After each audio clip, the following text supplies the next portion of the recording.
हाँ जी, सत श्री अकाल जी। स्वागत है तुहाडा सारा दा पंजाब अड्डा 24/7 इस यूट्यूब चैनल ਤੇ ਮੇਰਾ ਨਾਮ ਹੈ ਰੋਹਿਤ ਤੇ ਅੱਜ ਮੈਂ ਲੈ ਕੇ ਆਇਆ ਤੁਹਾਡੇ ਲਈ ਬਹੁਤ ਹੀ ਇੰਪੋਰਟੈਂਟ ਕਲਾਸ। ਤਾਂ ਅੱਜ ਦੀ ਕਲਾਸ ਦੇ ਵਿੱਚ 50 MCQ ਰਹਿਣਗੇ ਪੰਜਾਬੀ ਮਾਸਟਰ ਕਾਡਰ ਦੇ ਲਈ, ਜੋ ਕਿ ਬਹੁਤ ਜ਼ਰੂਰੀ ਹੈ ਤੁਹਾਡੇ ਲਈ, ਕਿਉਂਕਿ ਰਿਵੀਜ਼ਨ ਮੈਂ ਤੁਹਾਨੂੰ ਦੱਸਿਆ ਸੀਗਾ ਕਿ ਇਹ ਰਿਕਾਰਡਡ ਕਲਾਸ ਰਹੇਗੀ, ਹੈ ਨਾ। ਤਾਂ ਰਿਵੀਜ਼ਨ ਦੇ ਲਈ ਮੈਂ ਤੁਹਾਡੇ ਲਈ ਪੁਰਾਣੇ ਜੋ ਕੁਐਸਚਨ ਸੀ ਰਿਵੀਜ਼ਨ ਦੇ ਤੌਰ ਤੇ ਇੱਕ ਰੈਪਿਡ ਫਾਇਰ ਦੇ ਤੌਰ ਤੇ ਜਿਹੜੇ ਕਿ 50 MCQ ਲੈ ਕੇ ਆਇਆ, 50 ਕੱਲ ਲੈ ਕੇ ਆਵਾਂਗੇ ਤੇ ਇਸ ਤਰੀਕੇ ਦੇ ਨਾਲ ਆਪਣੇ ਜਿਹੜੇ ਕਿ MCQ एक बार तो फिर रिवाइज हो जाएंगे। ठीक है, क्लियर। उस तो बाद आके आप जोड़ा की है फिर तो लाइव क्लास स्टार्ट करांगे। ठीक है, क्लियर। लो भाई, तो क्लास नूं करते हैं स्टार्ट, लेकिन उस तो पहला अगर किसी ने हाले तक ऐप डाउनलोड नहीं की राजे तो ऐप जरूर डाउनलोड कर लियो। और अगर राजे चैनल के उपर कोई नवा आया तो लगते हाथ एक बार फिर चैनल भी सबसक्राइब कर दो और बैल आइकन जरूर दबा दो ताकि अगली वीडियो का नोटिफिकेशन जो तुहानूं वो मिलता रहे। ठीक है, क्लियर। लो भी, तो अज का अपना पहला प्रश्न है कि देश की वंड तो मगरों नूरपुरी जी पंजाब के किहड़े जिले विच आके वस गए सन। तो देश की वंड तो मगरों नूरपुरी जी कित्थे आके वस गए सन? डी आंसर बिल्कुल सही है, जलंधर। तो जलंधर दे विच जिहड़ी की है नूरपुरी जी आके वंड तो बाद वस गए सन। अगला प्रश्न है कि शिव कुमार बटालवी जी की पत्नी का नाम। तो ये दो नाम जोड़े मेन याद रखने हैं, एक है मैना तो एक है अरुणा। तो इन्हां विचों एक पत्नी है और एक है बिलवड। ठीक है, तो अरुणा पत्नी का नाम है और मैना जिन्होंने शिव कुमार बटालवी प्यार करते सन। ठीक है, क्लियर। तो बहुत ही महत्वपूर्ण ये भी प्रश्न है। और अगला प्रश्न है दमोदर किस दा समकाली सी? श्री गुरु अर्जन देव जी महाराज या फिर अकबर या औरंगजेब या फिर पीलू? तो दमोदर किस दा समकाली सी? तो दमोदर सीगा राजे अकबर दा समकाली। ठीक है, दमोदर। तो दमोदर दी हीर बहुत ही महत्वपूर्ण हीर रांझा किस्सा लिखिया। शिव कुमार की कविता के विच किहड़े रस जिहड़े है वो वधेरे मिलते हैं? शिंगार अते शांत रस या शांत अते अद्भुत रस या करुणा रस अते शिंगार रस या फिर कोई भी नहीं? तो शिव कुमार बटालवी बिरहां दा ठीक है कवि। तो सी आंसर है करुणा रस ते शिंगार रस शिव कुमार बटालवी जी की रचना दे विच मिलते हैं, यानी कि कविता दे विच मिलते हैं। अगला प्रश्न है सुगंध समीर काव्य संग्रह कदों प्रकाशित होया है? सुगंध समीर बहुत ही महत्वपूर्ण। कमेंट बॉक्स के मैंने दसना है कि यह सुगंध समीर किसका है। ठीक है, तो किहड़े साल प्रकाशित होया ये पूछा गया है। तो जिन्होंने आंसर ए दिता है 1959, और बिल्कुल सही, बिल्कुल सही। ठीक, क्लियर। लो जी, शिव कुमार जी का जन्म होया है कदों होया है? 1936, 1937, 1938, 1939। बहुत ही महत्वपूर्ण प्रश्न है, लेकिन इसका जो आंसर है वो है 1937, क्योंकि 1936 भी कई बुक्स से दिता है, लेकिन 37 मैं तां करवा रहा क्योंकि पी ट्रिपल जिहड़े कि अपने पंजाब बोर्ड की बुक दे विच जिहड़ा है वो 1937 लिखा हुआ है। ठीक है, क्लियर। तो सारे ही जिहड़े कि 16 के 16 जिहड़े अपने आधुनिक कवि उन्होंने जन्म तारीख जरूर पता होनी चाहिए है। मैं सैशन भी लगाया सी। तो भाई साहब ने खालसा समाचार कदों छापना जिहड़ा कि शुरू किया है? भाई साहब भाई वीर सिंह। तो खालसा समाचार इन्होंने कदों छापना शुरू किया है? खालसा समाचार इन्होंने छापना शुरू किया है 1899 दे विच। तो इसका आंसर ए है वो बिल्कुल सही। ठीक है, क्लियर। अपने नाल दी नाल ही आंसर करते जाओ या फिर चुप करके आराम नाल क्लास लगा लो एक साइड ते रख के। ठीक है, मोबाइल नहीं, अपना ध्यान एक साइड ते रख के। लो जी, भाई वीर सिंह ने सिख एजुकेशन कमेटी ते सेंट्रल खालसा प्रचारक विद्यालय जो है वो कदों स्थापित किया गया? 1902, 4, 6 या फिर 1910? तो इसका आंसर है 1906। ठीक है, भाई वीर सिंह जी ने सिख एजुकेशन कमेटी ते सेंट्रल खालसा प्रचारक और एक बैंक की भी नींह रखी सी। फटाफट कमेंट बॉक्स के दस दो किहड़े बैंक की। बंदरगाह काव्य संग्रह का प्रकाशन वरा केड़ा है? बंदरगाह। तो बहुत ही महत्वपूर्ण सुगंध समीर बंदरगाह किस कवि दी रचनावां ने? जरूर दस्यो मैनूं कमेंट बॉक्स दे विच। तो इसका प्रकाशन वरा जो है वो है 1951। तो इसका आंसर की है बी, 1951। अगला प्रश्न है कादर यार। कादर यार किसका समकाली सी? महाराजा रणजीत सिंह या फिर श्री गुरु अर्जन देव जी महाराज या फिर औरंगजेब या जहांगीर? तो कादर यार सी महाराजा रणजीत सिंह जी के समकाली। ठीक है, कादर यार। तो बहुत ही महत्वपूर्ण है इसका किस्सा जरूर दस्यो केड़ा है। निराशावादी कवि शिव कुमार बटालवी जी नूं किसने आख्या है कि शिव कुमार बटालवी निराशावादी है ना, क्योंकि सैड जिहड़ियां सीगियां ज़्यादातर कवितावां जिहड़ियां कि रचियां। तो बलवंत गार्गी, बाबा बलवंत या फिर हीरा सिंह दर्द या फिर प्रोफैसर मोहन सिंह? तो निराशावादी किसने कहा है? हीरा सिंह दर्द ने। ठीक है, क्लियर है। तो दर्द दे नाल दर्द भरियां कवितावां लिखियां इन्होंने और दर्द ने ही नाम दिता है निराशावादी कवि दा शिव कुमार बटालवी नूं। अगला प्रश्न है किसने वारिस शाह नूं सुखन दा वारिस आख्या है? सुखन दा, देखो किसी भी कवि नूं कुछ भी आख्या गया है, किहदे द्वारा आख्या गया है, बहुत महत्वपूर्ण प्रश्न है।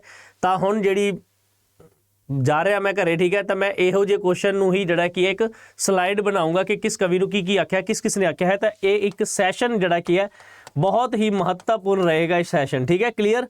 लो भी, तो किसने आख्या है? तो ये आख्या है मुहम्मद बख्श ने, मुहम्मद बख्श ने, ठीक है, क्लियर। तो बहुत ही महत्वपूर्ण प्रश्न। अगला प्रश्न है कि किस लेखक ने अमृता जी नूं बुलबुल कहा है? देखो एक क्वेश्चन होर आ गया इस तरह का। तो किस लेखक ने कहा है अमृता जी नूं बुलबुल? तो सोहन सिंह सीतल। तो जिन्हों ने आंसर दिता है ए, वो बिल्कुल सही। किस कवि ने, किसने कहा है, किस लेखक ने? सोहन सिंह सीतल।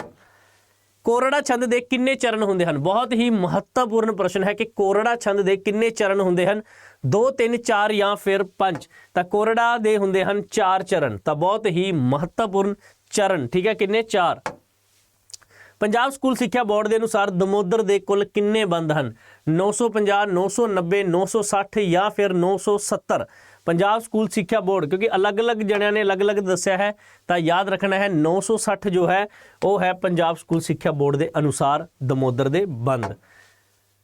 आसा की वार दियां पौड़ियां नाल आए श्लोकां दे विच किहड़े गुरु साहिब जी दे श्लोक शामिल हैं? आसा दी वार, ठीक है, आसा की वार दियां पौड़ियां दे नाल आए श्लोकां विच किहड़े गुरु साहिब जी दे? तो श्री गुरु अंगद देव जी महाराज जी दे जिहड़े कि श्लोक शामिल हैं। तो बहुत ही महत्वपूर्ण है गुरमत काल तो ये प्रश्न। कादर यार दा पूर्ण भगत जिहड़ा रचना जिहड़ी है, किस्सा जिहड़ा हैगा, ठीक है, वो 19वीं सदी के पहले अद्ध दा है। 19वीं सदी मतलब 1800 तो शुरू होगी, ठीक है, 1801, 2, 3। तो उस सदी के पहला अद्ध किहड़ा मन्निया जाएगा, यानी कि 1801 तो या 1800 तो लैके 1850 तक का पहला अद्ध हो गया। दूजा अद्ध हो गया 1851 तो लैके आप 1900 तक कह सकते हैं। 18वीं सदी का पहला अद्ध जिवें कि 1701 तो लैके 1750 बन गया, तो 18वीं सदी का दूजा अद्ध हो गया यानी कि 1751 तो लैके आप कह सकते हैं 1800 तक। तो ये क्रम बनता है, लेकिन इहदे विच पूछा गया कि ये पूर्ण भगत का रचना जिहड़ा है कादर यार दा किहड़ा है? तो यह है डी आंसर 18वीं सदी के दूजे अद्ध, यानी कि 18वीं सदी की अगर गल करिए तो 1751 तो बाद वाला, ठीक है, क्लीयर। लो भी, डी आंसर बिल्कुल सही है। अगला प्रश्न है रामकली की वार दे विच किहड़ी लोक वार दी धुनी अनुसार गाउण दा आदेश है? रामकली की वार तो बहुत ही महत्वपूर्ण है। जो 22 अपने कोले वारां ने श्री गुरु ग्रंथ साहिब जी विच दर्ज, तो याद रखना है ਜਿਹੜੀ वार नूं जिस जिस धुनी ते गाउण दा विधान है वो जरूर नोट कर लियो। मैं ये सारा एक सैशन भी बना लूँगा कि किहड़ी वार नूं किस किस जिहड़ी कि धुनी ते गाउण दा विधान है या आदेश है, वो जरूर आपां करांगे। फिलहाल MCQ जरूर लगांदे रहो। तो जोधे वीरे पुरवाणी की वार तो बिल्कुल सही है, रामकली की वार, ठीक है। जंगनामा ਸਿੰਘਾਂ ते फरंगियां दी रचना दे कुल किन्ने बंद हैं? 102, 103, 104 या फिर 105? जंगनामा ਸਿੰਘਾਂ ते फरंगियां, तो इसका आंसर है डी 105 बंद हैं। तो जंगनामा ਸਿੰਘਾਂ ते फरंगियां दी रचना के कुल किन्ने बंद हैं? 105। अगला प्रश्न है कि पिल्लू ने किहड़ा किस्सा लिखा? बहुत ही महत्वपूर्ण, मिर्जा साहिबा, मिर्जा साहिबा। तो पिल्लू ने जिहड़ा किस्सा लिखा है वो किहड़ा लिखा है? मिर्जा साहिबा। तो इसका ए आंसर है बिल्कुल सही, क्लियर, समझ आ रही होगी, है ना? चलो आ ही रही होगी।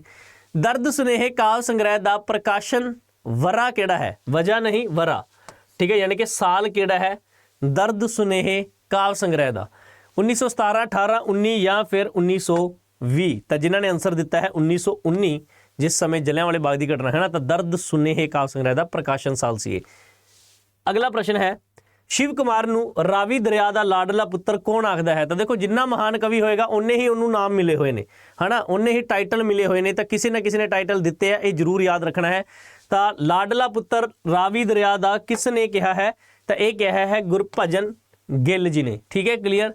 तो याद रखना है, बहुत ही महत्वपूर्ण। अगला प्रश्न पीड़ा दा परागा, पीड़ा दा परागा काव्य संग्रह का प्रकाशन साल केड़ा है? 1960, 61 या फिर 63? पीड़ा दा परागा। तो ये सारे काव्य संग्रह जरूर याद रखने हैं, जिन्हों के भी है 16 कवि ने, 16 के 16 कवियों के जोड़े काव्य संग्रह ने उन्होंने प्रकाशित साल जोड़े जरूर याद रखने, खास करके उन्होंने तो जरूर याद रखने हैं जो पहले है, आखिरी है या जिन्होंने अवार्ड मिले। तो 1960 तो अवार्ड वाले पहले वाले तो आखिरी वाले ये महत्वपूर्ण हो गए, महत्वपूर्ण, ठीक है, महत्वपूर्ण काव्य संग्रह, महत्वपूर्ण काव्य, ठीक है, संग्रह ਜਿਹੜੇ 16 ਕਵੀਆਂ ਦੇ ਨੇ ਇਹਨਾਂ ਨੂੰ ਆਪਾਂ ਇੱਕ ਅਲੱਗ ਤੋਂ ਹੀ ਆਪਾਂ ਬਣਾਵਾਂਗੇ ਵੀ ਇਹ ਮਹੱਤਵਪੂਰਨ ਹੈ, ਇਹਨਾਂ ਦੇ ਸਾਲ, ਇਹਨਾਂ ਦੀਆਂ ਸਟੋਰੀ ਜੋ ਵੀ ਇਹਦੇ ਵਿੱਚ ਹੈ, ਜੋ ਇਹਨਾਂ ਵਿੱਚ ਕਵਿਤਾਵਾਂ ਹੈ ਔਰ ਇੰਪੋਰਟੈਂਟ ਕਵਿਤਾਵਾਂ ਖਾਸ ਕਰਕੇ ਉਹ ਆਪਾਂ ਜ਼ਰੂਰ ਅਲੱਗ ਤੋਂ ਬਣਾਵਾਂਗੇ ਵੀ ਆਹ ਇੰਪੋਰਟੈਂਟ ਹੈ, ਇਹਨੂੰ ਤਾਂ ਅਸੀਂ ਹਰ ਹਾਲ 'ਚ ਕਰਨਾ ਬਿਨਾਂ ਆਪਸ਼ਨ ਤੋਂ ਯਾਦ ਕਰਨਾ ਹੈ। ਬਾਕੀ ਦੇ ਜਿਹੜੇ ਕਾਵਿ ਸੰਗ੍ਰਹਿ ਹੋਣਗੇ ਉਹ ਆਪਾਂ ਥੋੜ੍ਹੇ ਜਿਹੇ ਹੋਰ ਹਿਸਾਬ ਨਾਲ ਕਰ ਲਾਂਗੇ ਵੀ ਆਪਾਂ ਬਾਅਦ ਦੇ ਆਧਾਰ ਤੇ ਕਰ ਸਕਦੇ ਆਪਾਂ ਇਹ ਕਹਿ ਸਕਦੇ ਹਾਂ। ਡਾਕਟਰ ਦੀਵਾਨ ਸਿੰਘ ਕਾਲੇ ਪਾਣੀ ਦੀ ਕਿਹੜੀ ਕਵਿਤਾ ਨੂੰ ਸਿਲੇਬਸ ਦੇ ਵਿੱਚ ਰੋਕ ਲਗਾ ਦਿੱਤੀ ਗਈ ਸੀ? ਪਾਣੀ ਭਰਦੀ ਕੁੜੀ ਨੂੰ, ਜਾਂ ਕੋਹਲੂ, ਜਾਂ ਹਨੇਰੀ, ਜਾਂ ਫਿਰ ਪਟੇ ਵਾਲਾ ਕੁੱਤਾ? ਤਾਂ ਕੋਹਲੂ ਇਸ ਦਾ ਆਨਸਰ ਹੈ, ਇਹ ਯਾਦ ਰੱਖਣਾ ਬਹੁਤ ਹੀ ਮਹੱਤਵਪੂਰਨ ਹੈ। ਬੀ ਆਨਸਰ ਇਸ ਦਾ। ਡਾਕਟਰ ਦੀਵਾਨ ਸਿੰਘ ਕਾਲੇ ਪਾਣੀ, ਜਾਪਾਨੀਆਂ ਨੇ ਕੈਦ ਕਰ ਲਿਆ ਸੀਗਾ ਡਾਕਟਰ ਦੀਵਾਨ ਸਿੰਘ ਕਾਲੇ ਪਾਣੀ ਨੂੰ ਔਰ ਜਿਹੜਾ ਕੀ ਹੈ ਬਾਅਦ ਵਿੱਚ ਜਿਹੜਾ ਕਿ ਇਹਨਾਂ ਨੂੰ ਸ਼ਹੀਦ ਕਰ ਦਿੱਤਾ ਗਿਆ ਸੀ। ਤਾਂ 43 ਸਾਲਾਂ ਬਾਅਦ ਜਿਹੜਾ ਕਿ ਸ਼ਹੀਦੀ ਦਾ ਦਰਜਾ ਮਿਲਿਆ। ਤਾਂ ਹਰਿਆ ਨੀ ਮਾਏ, ਹਰਿਆ ਨੀ ਭੈਣੇ, ਹਰਿਆ ਤਾਂ ਭਾਗੀ ਭਰਿਆ। ਦੇਖੋ ਜੀ ਇਹ ਸੱਭਿਆਚਾਰ ਦੇ ਵਿੱਚੋਂ ਪ੍ਰਸ਼ਨ ਹੈ। ਕੀ ਹੈ ਇਹ? ਸੁਹਾਗ ਹੈ, ਘੋੜੀ ਹੈ, ਸਿੱਠਣੀ ਹੈ, ਜਾਂ ਫਿਰ ਅਲੂਣੀ ਹੈ। ਅਲੂਣੀ ਹੁੰਦੇ ਜਿਹੜੇ ਸੋਗ ਗੀਤ ਹੁੰਦੇ ਨੇ ਮੌਤ ਤੇ ਗਾਏ ਜਾਣ ਵਾਲੇ, ਪਰ ਇਹ ਹੈ ਘੋੜੀ। ਠੀਕ ਹੈ, ਇਹ ਘੋੜੀ ਹੈ। ਹਰਿਆ ਨੀ ਮਾਏ, ਹਰਿਆ ਨੀ ਭੈਣੇ, ਹਰਿਆ ਤਾਂ ਭਾਗੀ ਭਰਿਆ। ਸ਼ਾਹ ਮੁਹੰਮਦ ਦਾ ਜਨਮ, ਜਮਨ ਨਹੀਂ ਜਨਮ, ਠੀਕ ਹੈ, ਜਨਮ ਸਥਾਨ ਕਿਹੜਾ ਹੈ? ਜਨਮ ਸਥਾਨ ਕਿਹੜਾ ਹੈ? ਜਨਮ ਸਥਾਨ ਕਿਹੜਾ ਹੈ ਸ਼ਾਹ ਮੁਹੰਮਦ ਦਾ? ਵਡਾਲਾ ਵੀਰਮ, ਵਟਾਲਾ, ਵਡਾਲਾ, ਜਾਂ ਫਿਰ ਬਟਾਲਾ? ਤਾਂ ਸ਼ਾਹ ਮੁਹੰਮਦ ਦਾ ਜੋ ਜਨਮ ਸਥਾਨ ਹੈ ਉਹ ਹੈ ਵਡਾਲਾ ਵੀਰਮ। ਠੀਕ ਹੈ, ਤਾਂ ਬਹੁਤ ਹੀ ਮਹੱਤਵਪੂਰਨ, ਸਾਰਿਆਂ ਦੇ ਜਨਮ ਸਥਾਨ ਪਤਾ ਹੋਣੇ ਚਾਹੀਦੇ, ਖਾਸ ਕਰਕੇ ਪਿੰਡ ਤਾਂ ਜ਼ਰੂਰ ਯਾਦ ਕਰ ਲਿਓ ਅਗਰ ਪੇਪਰ 'ਚ ਉਲਝਣਾ ਨਹੀਂ ਚਾਹੁੰਦੇ, ਕਿਉਂਕਿ ਹੋ ਸਕਦਾ ਕਿਸੇ ਦਾ ਅੰਮ੍ਰਿਤਸਰ ਹੈ ਲੇਕਿਨ ਪਿੰਡ ਅਲੱਗ-ਅਲੱਗ ਦਿੱਤੇ ਹੋਣ।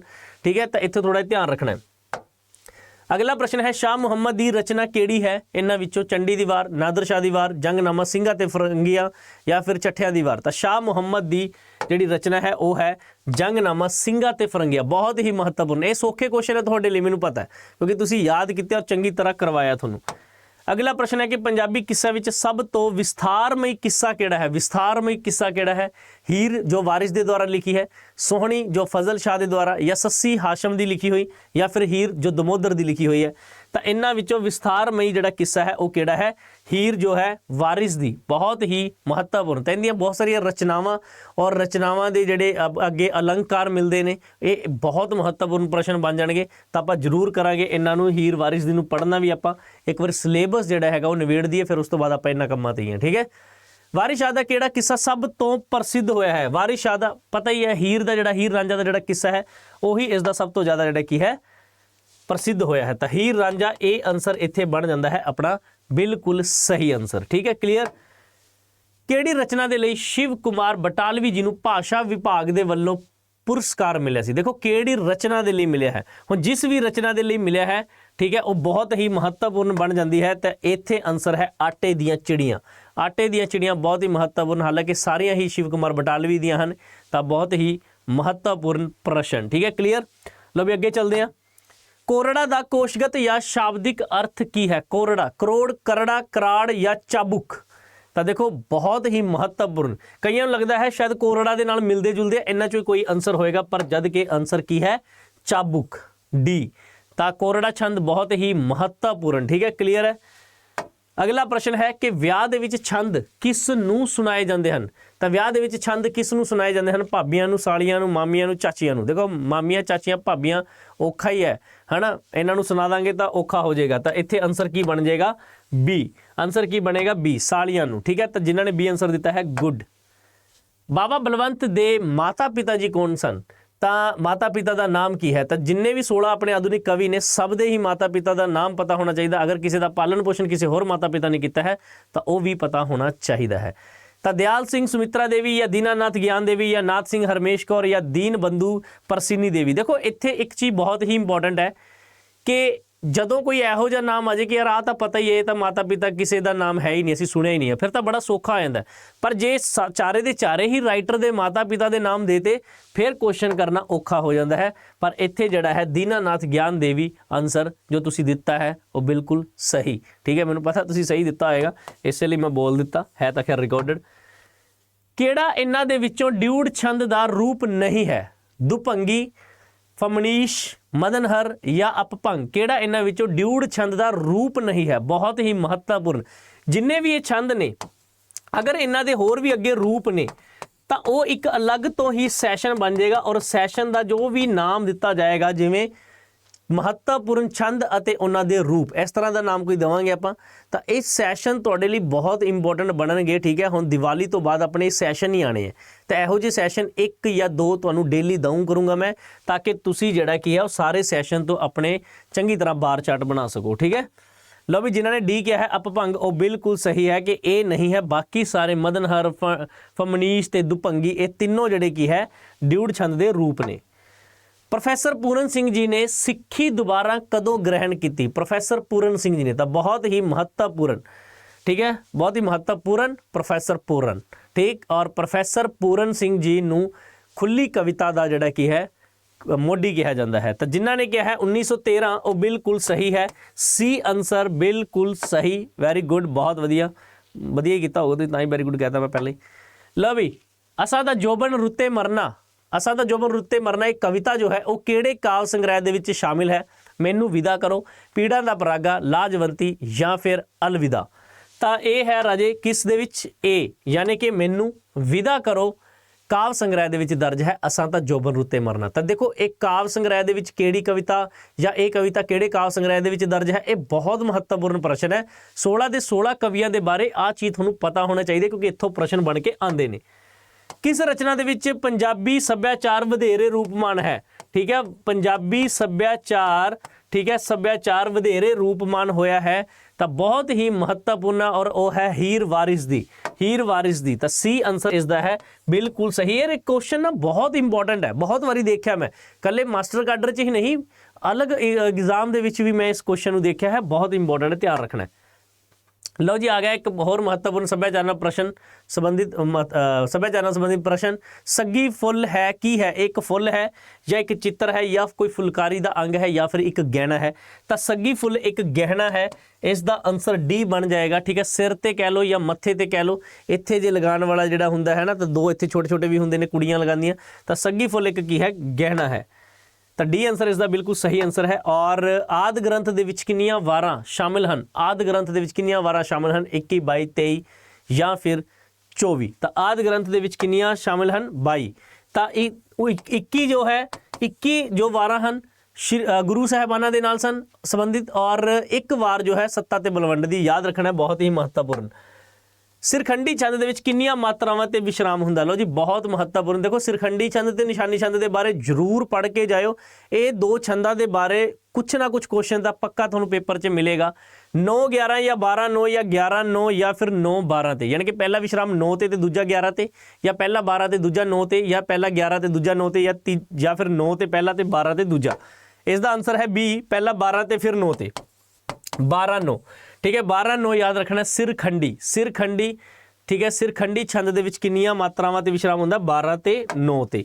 ਤਾਂ ਇੱਕ ਅਲੱਗ ਤੋਂ ਹੀ ਬਾਰ ਚਾਰਟ ਬਣਾ ਲਿਓ, ਠੀਕ ਹੈ। ਹਰੇਕ ਛੰਦ ਦਾ ਨਾਮ ਲਿਖ ਕੇ ਔਰ ਉਹਨਾਂ ਦੇ ਵਿਸ਼ਰਾਮ ਲਿਖ ਕੇ, ਕੱਲਾ ਵਿਸ਼ਰਾਮ, ਇੱਕ ਦਿਨ ਬਾਰ ਚਾਰਟ ਇਹਦਾ ਹੀ ਬਣਾਇਓ, ਠੀਕ ਹੈ, ਕਲੀਅਰ।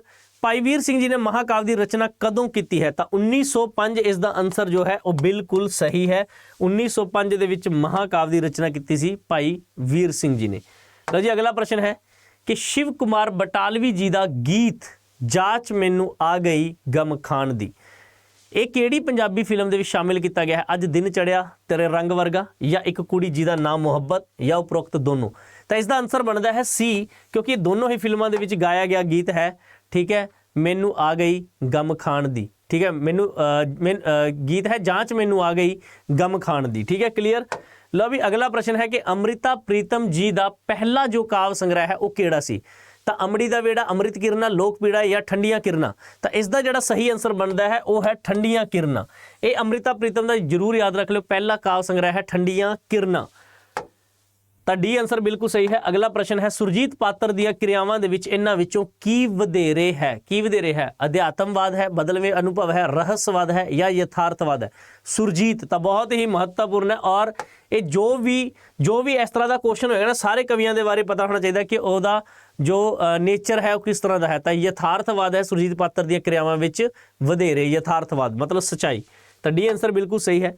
ਡਾਕਟਰ ਦੀਵਾਨ ਸਿੰਘ ਕਾਲੇ ਪਾਣੀ ਦੀ ਕਵਿਤਾ ਦਾ ਪ੍ਰਮੁੱਖ ਵਿਸ਼ਾ ਕੀ ਹੈ? ਦੇਖੋ ਇਹ ਕੁਐਸਚਨ ਫਿਰ ਆ ਗਿਆ ਉਹ ਉਸੇ ਨਾਲ ਦਾ ਹੀ।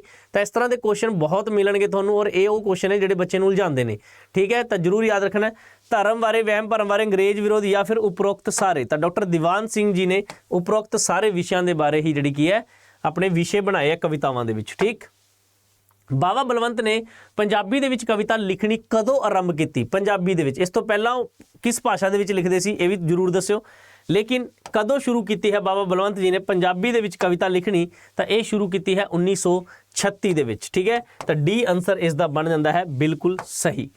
ਹੀਰਾ ਸਿੰਘ ਦਰਦ ਨੇ ਪਹਿਲੀ ਕਹਾਣੀ ਸ਼ਹੀਦ ਦੀ ਅਮਾਨਤ ਇਹ ਕਦੋਂ ਲਿਖੀ ਹੈ? 1926, 25, 17 ਜਾਂ ਫਿਰ 13? ਤਾਂ ਹੀਰਾ ਸਿੰਘ ਦਰਦ ਦੀ ਪਹਿਲੀ ਕਹਾਣੀ ਜ਼ਰੂਰ ਯਾਦ ਰੱਖ ਲਿਓ, ਬਹੁਤ ਹੀ ਮਹੱਤਵਪੂਰਨ ਹੈ, ਔਰ ਇਹ ਲਿਖੀ ਸੀ 1926 ਦੇ ਵਿੱਚ। ਠੀਕ ਹੈ, 1926 ਦੇ ਵਿੱਚ ਲਿਖੀ ਸੀ ਪਹਿਲੀ ਕਹਾਣੀ ਸ਼ਹੀਦ ਦੀ ਅਮਾਨਤ। ਭਾਈ ਵੀਰ ਸਿੰਘ ਜੀ ਨੂੰ 20ਵੀਂ ਸਦੀ ਦਾ ਕਿਹਾ ਜਾਂਦਾ ਹੈ, ਕਿਸ ਦੇ ਨਾਲ ਤੁਲਨਾ ਕੀਤੀ ਜਾਂਦੀ ਹੈ, ਕਿਸ ਦੇ ਬਰਾਬਰ ਰੱਖਿਆ ਗਿਆ ਹੈ ਭਾਈ ਵੀਰ ਸਿੰਘ ਜੀ ਨੂੰ? ਤਾਂ ਇਹ ਰੱਖੇ ਗਏ ਹਨ ਭਾਈ ਗੁਰਦਾਸ ਜੀ। ਤਾਂ ਭਾਈ ਸੇਮ। ਠੀਕ ਹੈ, ਯਾਦ ਰੱਖ ਲਿਓ ਥੋੜਾ ਜਿਹਾ, ਭਾਈ ਵੀਰ ਸਿੰਘ, ਭਾਈ ਗੁਰਦਾਸ ਜੀ। ਤਾਂ ਬੀ ਆਨਸਰ ਇੱਥੇ ਬਣ ਜਾਂਦਾ ਹੈ ਬਿਲਕੁਲ ਸਹੀ। ਅਗਲਾ ਪ੍ਰਸ਼ਨ ਹੈ, ਮਲਿਆਂ ਦੇ ਬੇਰ ਕਾਵ ਸੰਗ੍ਰਹਿ ਦਾ ਪ੍ਰਕਾਸ਼ਨ ਸਾਲ ਬਹੁਤ ਹੀ ਮਹੱਤਵਪੂਰਨ ਹੈ ਔਰ ਕਿਸ ਦੀ ਰਚਨਾ ਹੈ ਇਹ ਜ਼ਰੂਰ ਦੱਸਣਾ ਹੈ ਤੁਸੀਂ। 1940, 1962 ਜਾਂ 1983 ਜਾਂ ਫਿਰ 1986?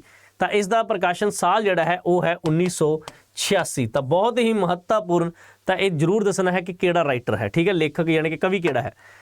ਕਾਵ ਸੰਗ੍ਰਹਿ ਜੋ ਹੈ ਆਟੇ ਦੀਆਂ ਚਿੜੀਆਂ ਦਾ ਪ੍ਰਕਾਸ਼ਨ ਸਾਲ ਜਿਸ ਤੇ ਅਵਾਰਡ ਵੀ ਮਿਲਿਆ ਹੈ 1960, 61, 62 ਜਾਂ ਫਿਰ 63? ਤਾਂ ਦੇਖੋ ਇੱਕੋ ਜਿਹੀ ਆਪਸ਼ਨ ਆ ਗਈਆਂ 60, 61, 62, 63। ਤਾਂ ਇਹੋ ਜਿਹੇ ਕੁਐਸਚਨ ਬਹੁਤ ਉਲਝਾਉਂਦੇ, ਥੋੜਾ ਧਿਆਨ ਰੱਖਣਾ ਹੈ। 1962 ਦੇ ਵਿੱਚ ਜਿਹੜੀ ਕੀ ਹੈ ਆਟੇ ਦੀਆਂ ਚਿੜੀਆਂ। ਠੀਕ ਹੈ, ਕਲੀਅਰ ਹੈ। ਇਹ ਸਾਲ ਹਾਲੇ ਤੁਹਾਨੂੰ ਨਹੀਂ ਵੀ ਯਾਦ ਨਾ ਅਗਰ ਕਿਸੇ ਨੂੰ ਤਾਂ ਕੋਈ ਦਿੱਕਤ ਵਾਲੀ ਗੱਲ ਨਹੀਂ ਹੈ, ਕਿਉਂਕਿ ਹੁਣ ਆਪਾਂ ਇਹਨਾਂ ਤੇ ਹੀ ਜ਼ੋਰ ਦੇਣਾ ਹੈ ਵੀ ਆਰ ਰਚਨਾ ਮਤਲਬ ਲੌਜਿਕ ਲਗਾ ਕੇ ਵੀ ਇਸ ਸਾਲ ਮਤਲਬ ਕੀ ਕਰਾਂਗੇ ਆਪਾਂ, ਜਿਵੇਂ ਸਾਲ ਲਿਖ ਲੇ, ਸਾਲ ਲਿਖ ਕੇ ਪਹਿਲੀ ਰਚਨਾ, ਦੂਜੀ ਰਚਨਾ, ਤੀਜੀ ਜੋ ਵੀ ਸੀਕੁਐਂਸ 'ਚ ਬਣਨਗੇ ਉਹਨਾਂ ਤੇ ਕੋਈ ਨਾ ਕੋਈ ਲੌਜਿਕ ਲਗਾਵਾਂਗੇ। ਠੀਕ ਹੈ, ਲਓ ਵੀ ਅੱਜ ਦੀ ਕਲਾਸ ਜਿਹੜੀ ਸੀ ਉਹ ਇੰਨੀ ਸੀ। 50 ਕੁਐਸਚਨ ਜਿਹੜੇ ਹੈ ਤੁਹਾਡੇ ਉਹ ਹੋ ਚੁੱਕੇ ਨੇ ਔਰ ਮੈਂ ਤੁਹਾਨੂੰ ਦੱਸਦਾ ਪੰਜਾਬ ਦਾ ਜੋ ਮਹਾਪੈਕ ਹੈ ਇਸ ਤੇ ਅੱਜ ਵੀ ਆਫਰ ਚੱਲ ਰਿਹਾ, ਭਾਵੇਂ ਮੈਂ ਰਿਕਾਰਡ ਕਰ ਰਿਹਾ ਪਰ ਆਫਰ ਅੱਜ ਵੀ ਚੱਲ ਰਿਹਾ ਹੈ। 1739 ਰੁਪਏ ਦੇ ਵਿੱਚ ਇਹ ਤੁਹਾਨੂੰ ਪੰਜਾਬ ਦਾ ਮਹਾਪੈਕ ਮਿਲ ਰਿਹਾ, ਜਿਸ ਵਿੱਚ ਤੁਸੀਂ SST, ਮੈਥਮੈਟਿਕਸ, ਪੰਜਾਬੀ ਜਿਹੜੇ ਵੀ ਮਾਸਟਰ ਕੈਡਰ ਦੀ ਤਿਆਰੀ ਕਰਨੀ ਹੈ ਤੁਸੀਂ ਕਰ ਸਕਦੇ ਹੋ। 1739 ਔਰ ਇਹ 2 ਸਾਲ ਦੇ ਲਈ। ਠੀਕ ਹੈ, 2 ਸਾਲ ਦੇ ਲਈ ਇਹ ਤੁਹਾਨੂੰ ਜਿਹੜਾ ਕੀ ਹੈ ਬੈਚ ਮਿਲੇਗਾ। 2 ਸਾਲ ਦੇ ਲਈ ਤੁਹਾਨੂੰ ਬੈਚ ਮਿਲੇਗਾ। 2 ਸਾਲ ਤੱਕ ਤੁਹਾਨੂੰ ਕੁਝ ਵੀ ਜਿਹੜਾ ਕੀ ਰੁਪਈਆ ਲਗਾਉਣ ਦੀ ਵੀ ਜ਼ਰੂਰਤ ਨਹੀਂ ਹੈ। ਔਰ ਪੇਪਰਾਂ ਦੇ ਦੌਰਾਨ ਜਿਹੜਾ MCQ ਦਾ ਬੈਚ ਆਏਗਾ ਉਹਦੇ ਵਿੱਚ ਵੀ ਤੁਹਾਨੂੰ ਅਲੱਗ ਤੋਂ ਬੈਚ ਲੈਣ ਦੀ ਜ਼ਰੂਰਤ ਨਹੀਂ ਹੈ, ਉੱਥੇ ਵੀ ਤੁਹਾਨੂੰ ਇਸੇ ਬੈਚ ਦੇ ਵਿੱਚ ਹੀ ਫ੍ਰੀ ਮਿਲ ਜਾਏਗਾ MCQ ਦਾ ਬੈਚ ਵੀ।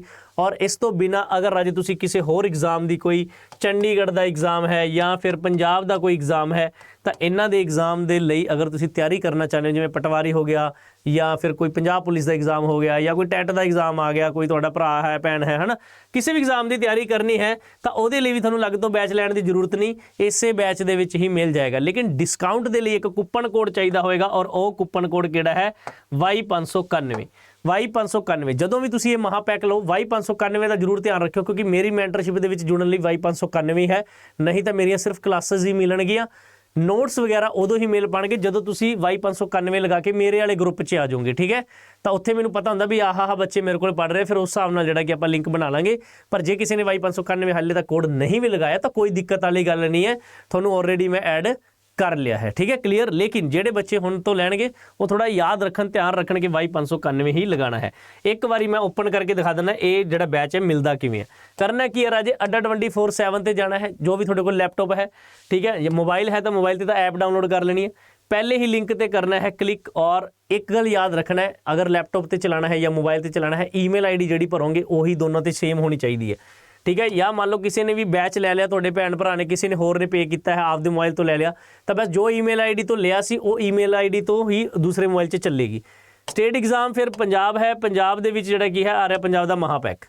ਪੰਜਾਬ ਦਾ ਮਹਾਪੈਕ ਇੱਥੇ ਜਾਓਗੇ, ਜਿੰਨਾ ਮਰਜ਼ੀ ਰੇਟ ਦਿਖਾਉਂਦਾ ਹੋਵੇ ਬਸ ਤੁਸੀਂ ਬਾਏ ਨਾਓ ਤੇ ਜਾਣਾ ਹੈ ਔਰ ਇੱਥੇ ਇੱਕ ਕੂਪਨ ਕੋਡ ਰੱਖਣਾ ਬੜਾ ਹੀ ਪਿਆਰਾ ਜਿਹਾ, ਔਰ ਉਹਦਾ ਹੈ ਉਹ ਹੈ Y591।